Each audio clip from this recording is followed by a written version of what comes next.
It's been a little bit over an hour, probably about an hour and 15 minutes that I've let the cups sit. If you look up close, neither one of them has any ice left in them. And if I touch them, let's see.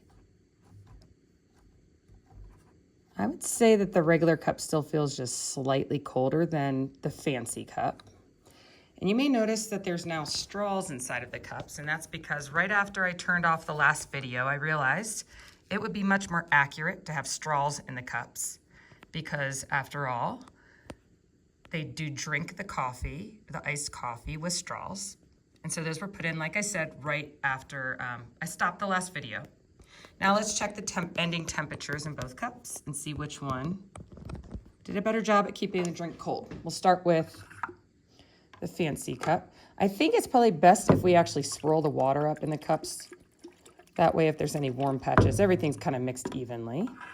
And we're looking for the temperature that the water settles, or the temperature that the thermometer settles at for about 10 seconds. So looks like the number is dropping.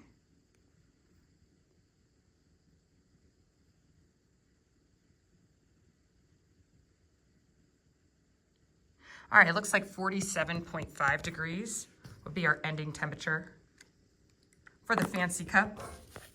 So we would record that in 47.5. And now we'll get the ending temperature for the regular cup, which once again, we're gonna swirl this one up too.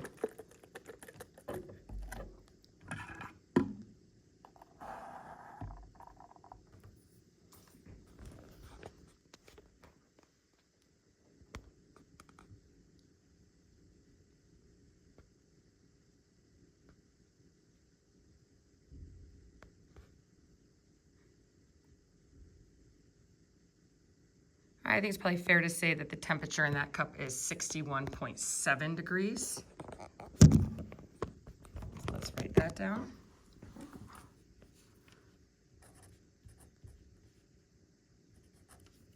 And it's up to you to do the math to find the temperature changes. We've got some ways right here that you can set up your math problems. You'll record the temperature changes in there and answer the questions, and then you'll be all done. So which cup worked better at keeping the drink cold?